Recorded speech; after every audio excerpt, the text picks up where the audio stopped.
Your blood sugar might still register as normal, but insulin could already be reshaping your body and your health. Here are 7 visible signs that your insulin may be chronically too high. Pay close attention to number 2. Many people brush it off, and it's often one of the earliest clues. First, briefly, what does insulin do, and why does it matter? Insulin is the hormone your body uses to store fuel. After you eat, insulin helps move glucose into cells, tells the liver to stop releasing more sugar, and flips a molecular switch that favors storage over breakdown, especially for fat. When insulin stays high for long periods, it keeps that storage switch on. Fat breakdown is suppressed, inflammation rises, and metabolic signals get distorted. The tricky part is that blood glucose can remain normal for years while insulin slowly increases to compensate. That's why visible clues, changes you can see or feel, often show up well before a diabetes diagnosis. Below are 7 such signs, what's happening biologically, and what you can consider doing next. 1. Gradual weight gain, especially around the belly. What you'll notice: clothes feeling tighter at the waist, more fat around the abdomen on an otherwise stable routine, or a scale that creeps up despite trying to eat normally. Why it happens: insulin directs energy into storage. Chronically elevated insulin makes the body more likely to hold onto calories as fat and harder to access stored fat for energy because lipolysis, fat breakdown, is suppressed. Abdominal fat is particularly sensitive to these signals. Immediate practical step: track patterns rather than one-off weigh-ins. Consider checking fasting insulin and triglycerides with your clinician and discuss dietary strategies that lower insulin exposure. For many people, reducing refined carbs and added sugars helps. Remember, weight change has many drivers: sleep, stress, medications, so use multiple data points and professional guidance. Visual cue suggestion: neutral footage of someone tugging at their waistband or noticing their shirt fitting tighter. 2. Intense sugar cravings and constant snacking. Don't ignore this one. What you'll notice: urgent urges for sweets, feeling like you need something between meals, grazing throughout the day, or reaching for sugary snacks without really tasting them. The craving feels physical, urgent, and repetitive. Why it happens: repeated spikes of insulin after carbohydrate-rich meals can push glucose down quickly, a roller coaster effect. High circulating insulin can also blunt cellular energy sensing, so your brain and body signal for quick sugar to bridge the perceived energy gap. Over time, this pattern reinforces itself: more carbs, bigger insulin release, stronger rebound hunger. Immediate practical step: if you have regular intense cravings, treat that as a red flag. Start by logging when cravings occur and what preceded them, what you ate, how long since the last meal, stress level. Check for other visible clues such as skin tags or darker skin patches, acanthosis, in body folds. If cravings and these skin signs coexist, the chance of elevated insulin or insulin resistance rises. Talk with your clinician about a fasting insulin test and practical changes you can try that reduce frequent blood sugar swings, like prioritizing protein and fiber or spacing meals differently. Don't make sudden changes to medications without medical advice. Visual cue suggestion: close-up of a hand reaching into a snack box or a slow-motion clip of someone opening a candy wrapper, paired with a simple blood glucose roller coaster animation. 3. Persistent hunger and frequent energy crashes. What you'll notice: feeling hungry soon after eating, needing frequent snacks to get through the afternoon, or experiencing sudden energy drops that make concentration difficult.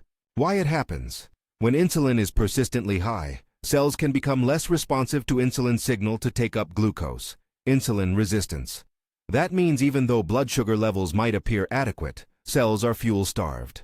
The body responds by sending stronger hunger signals, and you experience crashes as blood sugar and insulin fluctuate. Immediate, practical step: start by measuring how long you go between meals before hunger strikes. If it's consistently under 2 hours, that pattern warrants attention. Consider small experiments with meals that combine protein, healthy fats, and fiber to blunt post-meal insulin spikes and prolong satiety. If hunger or fatigue is severe or unexplained, consult a clinician to explore labs and ruling out other causes. Visual cue suggestion: a worker at their desk rubbing their eyes mid-afternoon, or a person scanning the refrigerator and grabbing whatever is closest. 4. Skin tags or darkened skin patches in neck, armpits, or body folds, acanthosis nigricans. What you'll notice: small, soft tags of skin around the neck or under the arms, or velvety darker patches of skin in creases. subtle at first, but sometimes spreading. Why it happens. Insulin and related growth signals, like IGF, can stimulate skin cells to grow more and alter pigmentation. High insulin levels are strongly associated with these skin changes because insulin acts like a growth factor in certain tissues. Immediate practical step. These are one of the most visible and objective signs to mention to a clinician. Photograph the area for your records, bring it up during a visit, and ask about fasting insulin or glucose testing. A dermatologist can help with diagnosis and removal options if desired, but the underlying metabolic signal is what should be evaluated. Visual cue suggestion. Tasteful, clinical-style images or close-ups of neutral illustrations showing a neck crease or armpit with skin tags. Avoid sensational close-ups. Understanding these signs is the first step toward reclaiming your metabolism. If you want to learn how to decode your body's silent signals, make sure to subscribe to the channel. Now, let's move on to sign number 5. 5. Feeling sleepy or foggy after meals. What you'll notice: a predictable dip in alertness after eating, especially after meals high in carbs, or difficulty concentrating and a heavy brain for an hour or two after lunch. Why it happens. When large amounts of carbohydrate trigger a robust insulin response, blood sugar can move rapidly into cells or be stored, and this shifting fuel availability affects brain function. In addition, insulin-driven inflammation and shifts in neurotransmitter balance can blunt cognitive sharpness after eating. Over time, repeated post-meal fog can mean your metabolic flexibility, the ability to switch between fuel sources, is impaired. Immediate, practical step. Keep a simple log for a week. Note what you eat and rate your alertness over the next 2 hours. If you see a pattern, try swapping refined carbs for balanced meals with protein, healthy fats, and fiber, and observe whether symptoms improve. Discuss persistent cognitive symptoms with your clinician, particularly if they interfere with work or daily life. Visual cue suggestion. Someone nodding off at their desk, a slow montage of a clock and a person rubbing their temple, or a split screen showing a plate of refined carbs versus a balanced meal. 6. Higher blood pressure or fluid retention. What you'll notice: readings creeping upward on your home monitor or needing a slightly bigger shoe, feeling like ankles are swollen at the end of the day. Why it happens. Insulin influences kidney handling of sodium and can promote sodium and fluid retention, leading to higher blood volume and elevated blood pressure. Chronically elevated insulin is one of several metabolic signals tied to the development and maintenance of hypertension. Immediate practical step. If you're seeing repeated high readings at home, or your clinician has noted elevated blood pressure, make sure to bring up insulin and metabolic health as part of the discussion. Check routine labs and consider lifestyle strategies that address insulin load, discussed below. Never stop or change blood pressure medications without medical supervision. Visual cue suggestion. Close-up of a home blood pressure cuff and monitor, or footage of someone removing tight socks to show mild ankle swelling. 7. Nerve symptoms or poor wound healing. Tingling, numbness, or slow recovery. What you'll notice: numbness, tingling, or burning sensations in the feet or hands, cuts that take longer than usual to heal, or cold feet with poor circulation. Why it happens. Over time, metabolic dysregulation and inflammation related to elevated insulin and high blood sugar damage small blood vessels and nerves. Even before overt diabetes, persistent metabolic stress can begin to affect peripheral nerves and microcirculation, leading to these signs. Immediate, practical step. Don't ignore persistent neuropathic symptoms or wounds that heal slowly. Bring them up promptly with a clinician for evaluation. They may recommend additional testing, referral to a specialist, and treatment strategies to address both the symptom and the underlying metabolic contributors. Visual cue suggestion. A person checking their feet or wincing while touching a small, slow-healing cut, a close-up of a bandaged toe. What to ask your clinician. The key labs and approximate ranges. Visible signs are powerful, but labs give you objective context. If you see one or more of the signs above, consider discussing these tests with your healthcare provider. All ranges below are approximate and lab-dependent. Always interpret results with a clinician. Fasting insulin. Many clinicians who study insulin suggest an approximate optimal range around 2 to 5 UIU/ml for healthy metabolic function. Values above roughly 6 to 17 UIU/ml are often considered elevated, and numbers above 17 UIU/ml may be very high. These are approximations. Different labs and assays vary. Fasting glucose. Typical lab normal is often quoted as roughly 70-100 milliliters dl, with some optimal target discussions centering near 80-88 ml/dl. Trends are more informative than a single value. Hemoglobin. A1C. Approximate cutoffs often used in guidelines are 6.5% for diabetes and 5.7% for prediabetes, but A1C is one tool among several and can be influenced by factors like hemoglobin variance and anemia. Triglycerides and HDL. Elevated triglycerides and low HDL cholesterol are a classic pattern with insulin resistance. Ideal triglycerides are often cited around 50-80 mcg/dl for lower risk, but higher numbers can indicate increased metabolic stress. Look at the ratio and pattern rather than single numbers alone. eGFR, kidney filtration estimate. A decline in eGFR is a later sign of kidney involvement. Regular monitoring is important if you have metabolic disease. Any concerning changes warrant prompt follow-up. Optional but informative tests. Fasting insulin combined with glucose can be used to calculate surrogate indices of insulin resistance. A clinician might also order fasting insulin, fasting C-peptide, or an oral glucose tolerance test depending on context. Important caveats about labs. Assays and reference ranges vary. Single readings don't tell the full story, and test interpretation should consider symptoms, medication effects, and trends over time. If you suspect metabolic trouble, ask your clinician to repeat relevant labs and track them over months while documenting symptoms and lifestyle changes. Practical evidence-aligned actions you can discuss with a clinician. If several of the visible signs above resonate with you, there are common, non-prescriptive strategies that many clinicians use to reduce insulin exposure and improve metabolic health. These are options to review with your healthcare team, not orders to implement without medical input. Reduce the frequency and amplitude of blood sugar spikes.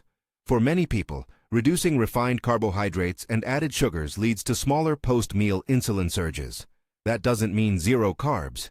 It means being strategic about portions and food quality.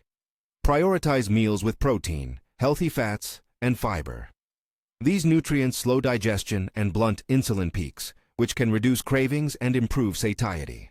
Consider meal timing strategies. Intermittent fasting, for example, consolidating calorie intake to a daily window, or occasional longer fasts, are tools some people and clinicians use to lower overall insulin exposure. These approaches have pros and cons and aren't appropriate for everyone. Discuss them with your clinician, especially if you take medications, are pregnant, or have other health conditions. Increase activity in ways you enjoy. Short, regular movement after meals can help lower post-meal glucose and insulin. Resistance exercise builds muscle that improves glucose uptake over time. Prioritize sleep and stress management. Both poor sleep and chronic stress raise insulin and inflammatory signals. Simple sleep hygiene and stress reduction practices can have measurable benefits. Monitor and measure. Use repeat labs and symptom logs to see if changes are working. Objective data is the best way to tell whether a strategy is helping your insulin dynamics. What early detection buys you? Catching insulin dysregulation early gives you options. The pattern of rising insulin before glucose becomes frankly abnormal, means you can usually act while the condition is still very responsive to lifestyle changes, and, when needed, medical therapies. Left unchecked, sustained metabolic dysregulation increases the long-term risk for cardiovascular disease, nerve and kidney damage, and other complications. That's not meant to alarm you. It's a reminder that the earlier you notice signs and work with a clinician, the more likely you'll be able to bend the trajectory.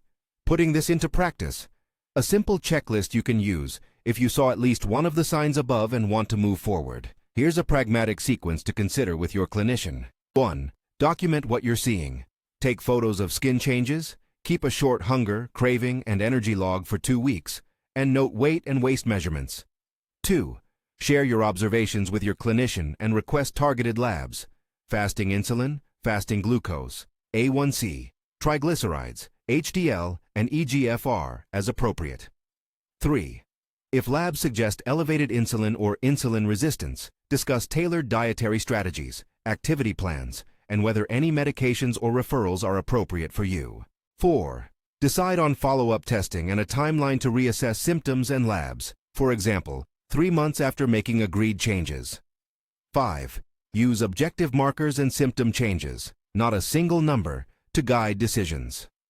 A final note on fear versus action. It's easy to feel overwhelmed when you hear terms like insulin resistance. But the point of this list is practical. These are visible signals you can notice and bring into a conversation with a clinician. Early signs like cravings, skin changes, and post-meal fatigue are not judgments about willpower. They're information. Treat them as early warnings that invite assessment and action. Summary and next steps. You've just heard the 7 visible signs that often point to chronically elevated insulin. 1. Gradual belly weight gain. 2. Intense sugar cravings. 3. Persistent hunger. 4. Skin tags or darkened skin patches. 5. Post-meal sleepiness or brain fog. 6. Higher blood pressure or fluid retention. And 7. Slow healing. If one or more applies to you, document what you're noticing and bring it to your clinician's attention. Early detection makes a difference. If this video helped you identify these warning signs, make sure to subscribe to Silent Health. Our mission is to help you decode the silent signals your body sends before they turn into serious illness. Take these observations to your next medical appointment. And remember, your health is your most valuable asset. Stay silent, stay healthy. I'll see you in the next video.